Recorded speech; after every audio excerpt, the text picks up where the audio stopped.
Oh, glory be to God. This is Prophet Siphamandla Horo. I'm so excited to be reaching out to you through the gospel of our Lord Jesus Christ. I trust that you are about to be blessed. This word is going to encourage you in a very big way, especially someone who've been through tough times. You're experiencing troubles in your heart. You are depressed. You are stressed. You don't know what to do. This word is for you. I trust that you are going to be blessed. Make sure that you share this teaching. Make sure that you share this word. Somebody out there needs to hear this. Be blessed.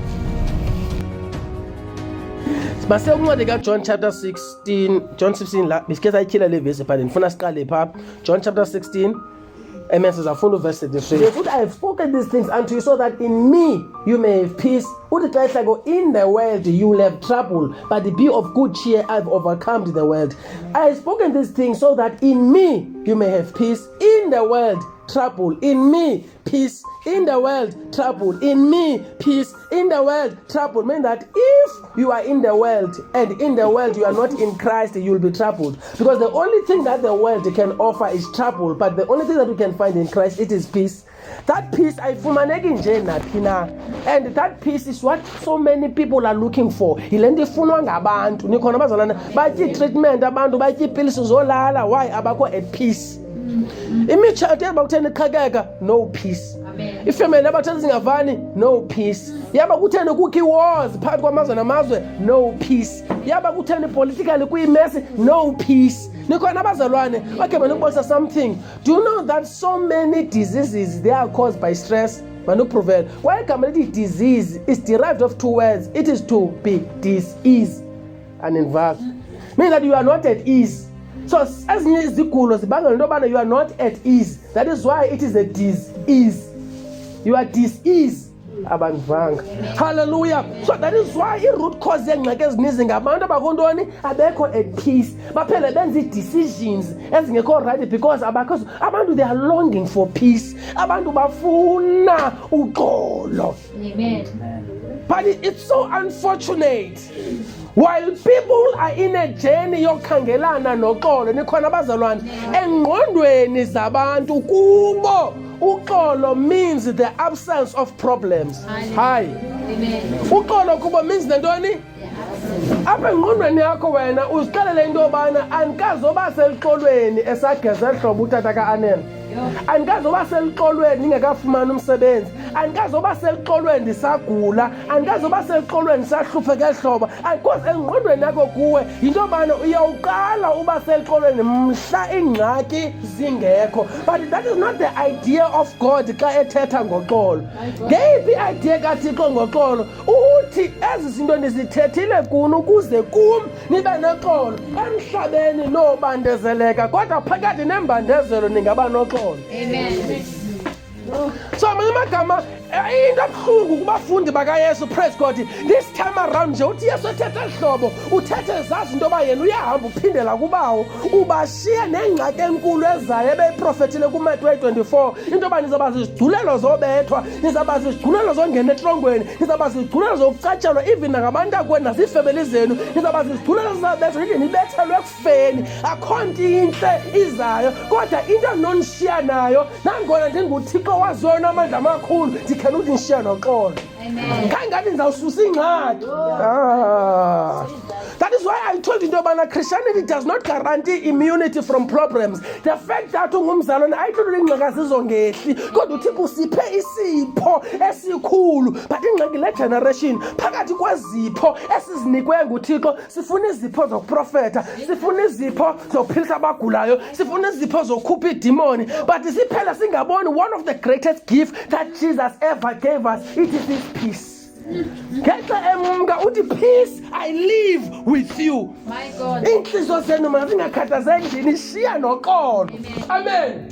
Ayixolo ngithetha ngalo, praise God. Ithi iBhayibhile ubetho loba sibe noxolo laba phezu kwakhe. Amagama waxolela uYesu urhazula inyama yakhe ukuze sibe noxolo. So are you the light that Jesus came to die so that you can be at peace? Actually, this is the reason why Jesus was born. The Bible says that kwabelusi besiva ingelosi yavela kubo yathi ingelosi niphathele indaba zovuyo olukhulu. Nikhona loba namhlanje uzelwe iPrince of Priests. Nikhona bazalwane. Hallelujah. iPrince of Priests itheni? Izelwe. Zathi zawumbona kwa ingelosi zathi uzuko kuThixo enyangweni uxolo emhlabeni. Ngoba Jesus was born to bring peace in this world. Why? Because Jesus understands that in the world there is trouble. And one thing that you need, it is His peace. And peace, according to God, does not mean the absence of problems. Amen.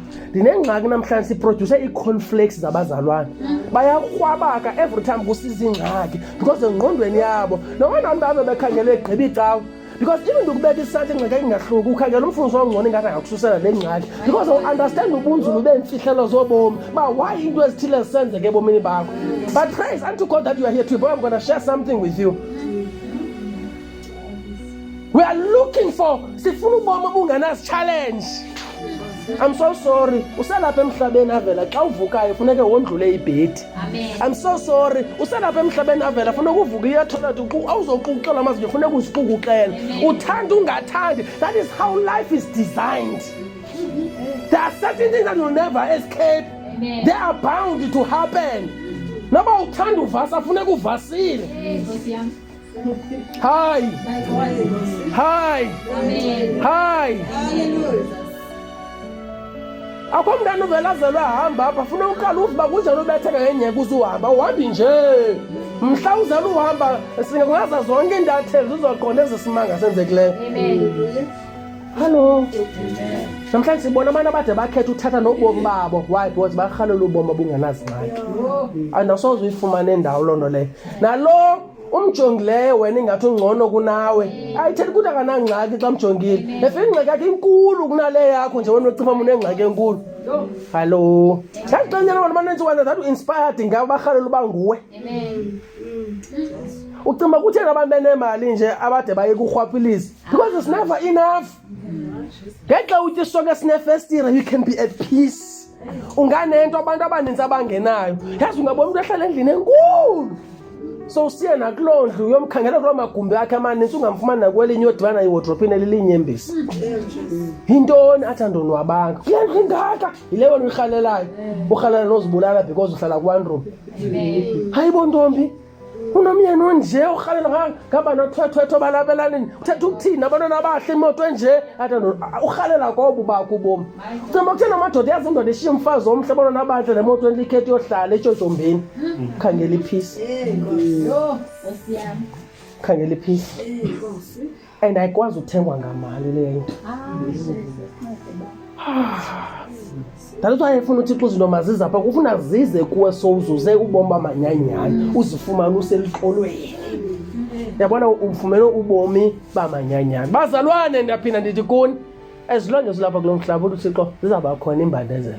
But ndininika uxolo in the midst of troubles. Amen. Why? Because God's peace is an antidote against a troubled heart. Amen. Uxolo lukaThixo lelichiza kwimbandezelo. Ngamanye amagama elichiza ngamanye amagama uxolo lukaThixo liyipainkiller. Ayithethi ukuthi laa nto ayikho but ubulala ipain yayo. So when trouble no longer troubles you, it simply means that awusanangxaki mosi. Amen. Yaba mama kubaselinto kukhona abantwana endikhule ndifunda kunye nabo bakhetha uyeka esikolweni. You know why? Mama kanikanga mali ambali. Ndokuxela mama sona athi mina bendiqokutrikota yoshoti because yayicheck nebhayiti endiqala uba negolfshet entle phaa ka-supersport nandisokiwe ubukrwaleni nikhona fika ndifresh ndile ukrwala evasithi. Amen. Ndandinxiba every day because I looked good on it because I didn't have any better clothes than those. Ndade ndingaziboni ubana ndiyayiphindaphinda ubafuna ntoshumela nanxiba ibhayiti esikrwala ebrown ene-stripes eswade. It looked good on those days and I felt very very good. Some kids that had to drop out of school because they don't have. And I found out ndithe ntoni njani ngoba mama ngandithumela imali every month. Ndikhe ndizibuza umuntu xa imali ndenze njani khona evasithi. Some kids they chose to drop out. But uxolo kaNkulunkulu.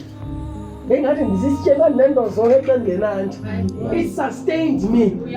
Hallelujah. Engathi ndinento zonke. Oh, makabonga uYesu. Makabonga uYesu. So when we have peace, peace kaThixo, it is an antidote against a troubled heart. Bazalwana maphindi. Into basexolweni ayithi ngongabikho ntoni zingxaki. That's not how God thinks about it. But uThixo uthi ungaseqolweni phakathi nantoni nembanezo. Laa nto ifana nedust nikhona khona nabathanda uklina gate. Siyawuphumla kudala uba usoloko ungene ntoni ujongene nomdaka khoza uzoba ngabe mdaka bendini. Amen. Hallo. Iyafuna ke ixesha soba ukuthini? But umaka ndizula mzuzwana. Nakazohlale phakathi ehlale nomdaka awuzoba ngumdaka bendini. Amen. You need time to what? To rest. Sometimes you need to rest because ingxaki ixesha azinda uzasoloko zikho. Why would you continue to stress yourself about andiphangeli ndina le ngxaki kwenzeke lena kum? You can't continue to start there. Life goes on. You need to move on. Hello. Hi. Yaba yitrapho le khona abanye abantu yabona xa ndofumana la mali. Ngoba ucinga baxana la mali engxaki zawuphela. Le ngxaki akayidingi mali. My God. Basalwana. Ingxaki akayidingi ntoni? Ayidingi mali. Ucinga uthena abanemali still abakoneli even iyo babulalana ngayo. Ngoku nangoku abakoneli. And yazi singafuna ukuzinceda kobubomi. Uthanda ungathandi, you always do somebody better than you.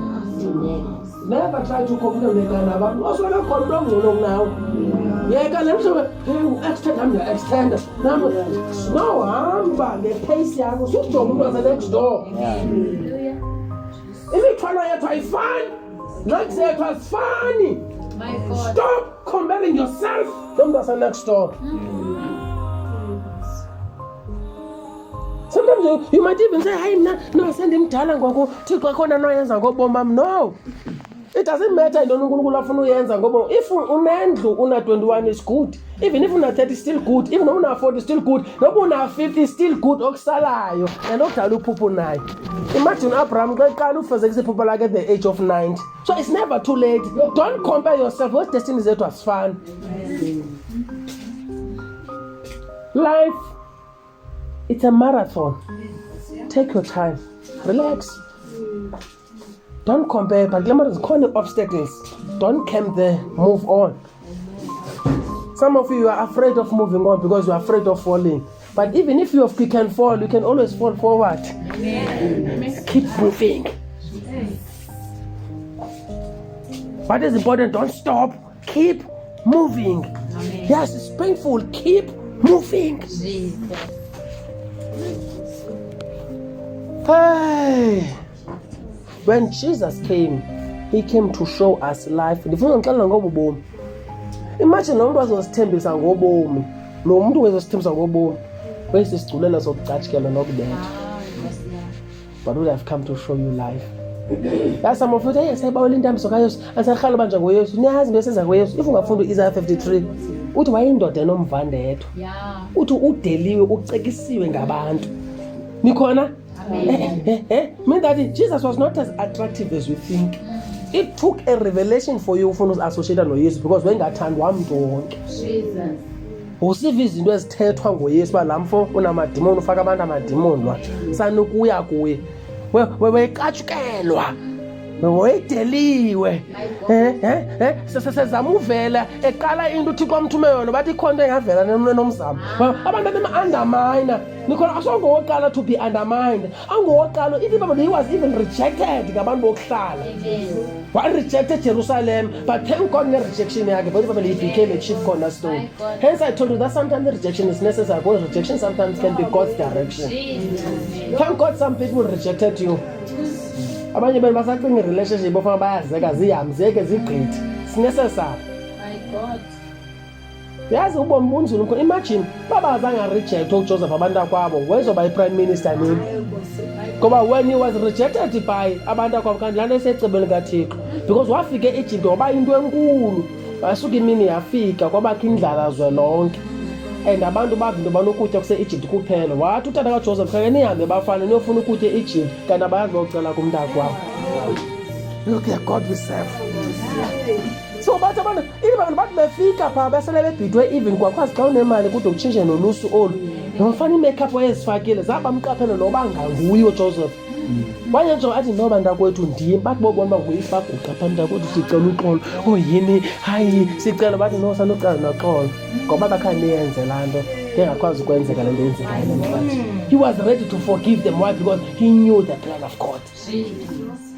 Khona abantu kufanele kubuyele kubuye babulela ngokuphatha kabuhlungu khulele phaa kuwe becika kanti bakupusha bakumotivate.